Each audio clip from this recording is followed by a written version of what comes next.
3, 2, 1. Hello, all you Rotting Flesh Radio Deadites out there. You've got Badger live. Roger, advice. This is Ghost. 228, second round. Ghost. This is Wes Raven, and you're listening to Rotting Flesh. Horror and haunt industry news. Sit back, relax, and rock. At your seat. Here's the Red Cross. Addressing Ladies and gentlemen, boys and girls, once again, it's Sir, ma'am, the morgue is just through these doors. Rotting Flesh Radio.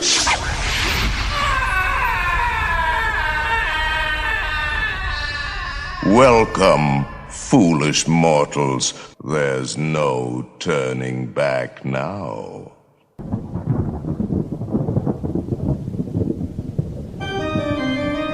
Well, it's that time once again, Fright Freaks and Halloween Junkies, as we get our corpses bouncing to the rhythm that is 125 days until Halloween. You tuned in to another morbid installment of Rotting Flesh Radio. This week we go into the bowels of hell.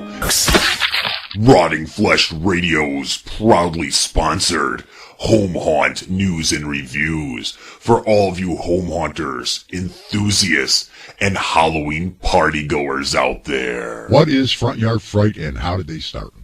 Front Yard Fright is an ever-growing yard/garage haunt located in Waverly, Iowa. We got our first start as most haunted houses do. Around 1993, my dad started a small display in our family trailer that consisted of a few wooden gravestones, some plastic pumpkins, and cutouts of a couple of characters. Also, my dad created a small wooden Frankenstein that measured out to be the same height as me when our first display took place. In 1994, my family moved out to Oakdale, Minnesota, and with a bigger yard came a bigger display. We outlined our entire yard with orange and purple lights, as well as lined a path through our yard that our trick-or-treaters could walk through on Halloween night. Along the path, we added light-up characters, as well as some homemade PVC pipe monsters. We also added cutouts of pumpkins with holes in the bottom of them so that trick-or-treaters could stick their heads in them and take a picture. Around 1998, we added our first scare. Before that, our display was very friendly. As I grew up, though, so did our display. We built a small cage that we set up right next to the path so that the trick-or-treaters would have to follow to go up to the front door. I dressed up as a prisoner and had this creepy mask on that we still use in my haunt to this day. Inside the cage there was a strobe light up above as well as a remote to the fogger that was aimed out to the path. When our guests would start to walk up towards the path, I would begin to shake the cage as if I was trying to escape.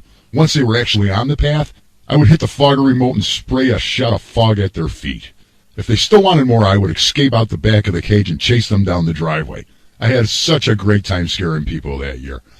I never thought that just 10 short years later, I'd be running a full-blown haunted house.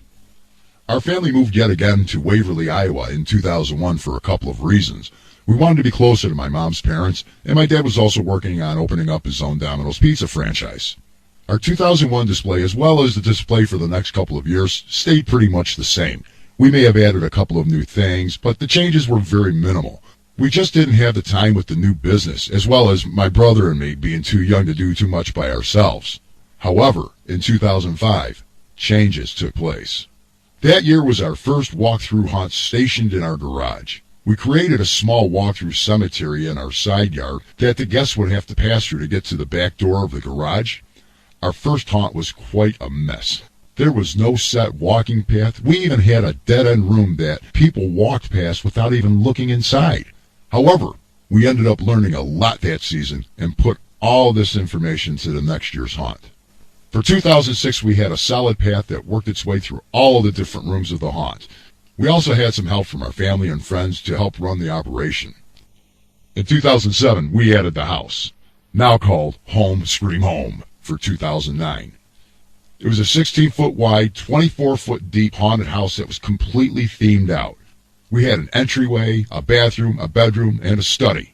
It was a big project and a huge investment for me considering I was completely brand new and I was paying most of it out of my own pocket. With all this hard work, I was very excited when I learned that a local newspaper, as well as a major newspaper, wanted to do a story about me and my haunt. It was great. We received tons of free advertisement, and in return, we had a great turnout in 2007. Very good year with over 500 patrons, but I knew I could do better. Last year was a year of many accomplishments, additions, renovations. I always try my hardest to make the haunt different from year to year. This time I added a new cemetery entrance in addition to a 12-foot tall clown head entrance for the back of the garage. Also, numerous rooms were added, remodeled, and replaced. I wanted to focus more on getting better quality sets, especially in the house. All the walls were distressed to make them look like they were aged and weathered. The newly added kitchen was full of guts and gore. That's something we steered clear of from years past. And all the actors had professional-grade airbrush makeup done by myself. I definitely wanted to go all out and make the people remember us. The garage got quite an overhaul as well. The entire layout was changed and many rooms were completely different than years past. The clown room was larger, the Egyptian room was larger, the prison cell found its own hiding spot, the funeral parlor was moved, and a new butcher scene was added. Not only did we make it in both local newspapers again, but we also made it on the local news. Our attendance was double that of 2007, a very large and tiresome accomplishment. When asked by Home Hunters News and Reviews what makes up the Front Yard Fright in respect to size, rooms, attractions, and actors, well, in past, my haunt has consisted of three major parts. The cemetery, which is more of a static display as it's up front. Everyone in line can watch the others make their way through the cemetery. The house, which for 2008 was 16 feet wide by 28 feet deep with different rooms you'd expect to find in old houses. The garage is 25 foot by 25 foot and has always been a mishmash of different rooms and themes such as clown room, Egyptian room, funeral parlor, etc. For 2009, I'm trying something new. I'm going to make 4 completely different areas / haunts with 4 completely different themes. I'm always out to make things more realistic and make my sets flow smoothly from one set to another. So I think with splitting the 4 haunts by theme, I'll be able to do so.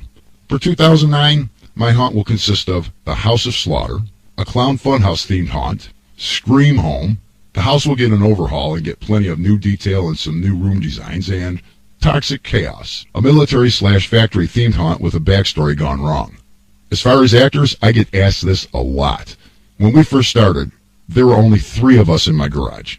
In 2008, I had a total crew of 30 kids to help out with the building, the painting, the acting, and the teardown of the haunt. How do I get all this help? Well, I just graduated over a year ago, May 2008, so I asked anyone and everyone I could while I was in school. I also asked the volunteers from previous years to ask their friends and family members to see if we can get some more friends. Also, I have a website that gets tons of traffic, even more in the off-season. On the bottom of every page on my website, there's an image asking, "Wanna be a monster?" My guests can click there and get the information about how they can help out with the haunt, what we're looking for as far as age requirements, among other things.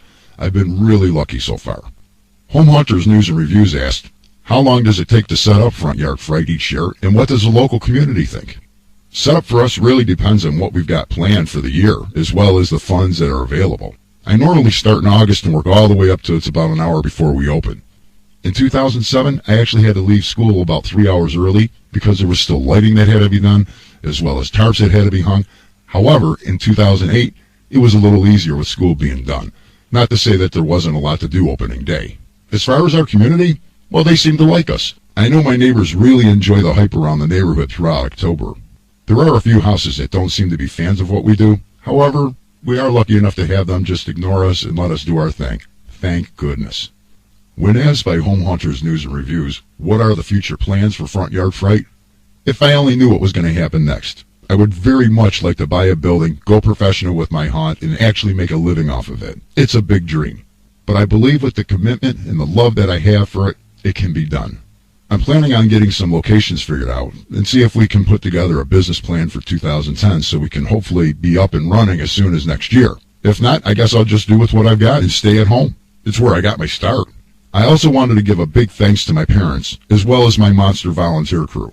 You all have supported and helped make my dream come true every year, so thanks a lot. I really couldn't have done it without you. Also, thanks to John for giving me the opportunity to be on the Home Hunters News and Review site, as well as all my online friends, and for all your input and support. Thank you. This is Amanda Burse, and you are watching Rotting Flesh. No, hang on, you're not watching. Let's start again. Did you say watching? I think you did. You messed me up. Okay, we go. You're going to put that one on there. This is Amanda Burse, and you're listening to Rotting Flesh Radio. What's the matter, Charlie? Don't you want me anymore? You promised you wouldn't let him get me. All right, so I'm back. I'm not fully packed yet, Deadites, but we're going to continue on with haunt industry news this week, and I hope you enjoyed that home haunt news and reviews segment. We're going to get a couple of those on here, pretty frequently. Not every single week, but, from time to time, we're going to have some segments from the home haunt news and reviews just for you home haunters out there, so I hope you enjoyed that. Give us your feedback. I want you to email us, rfr@rfrpodcast.com, with your feedback about, the segment, what you'd like to see it develop into, and whatnot. Rotting Flesh Radio.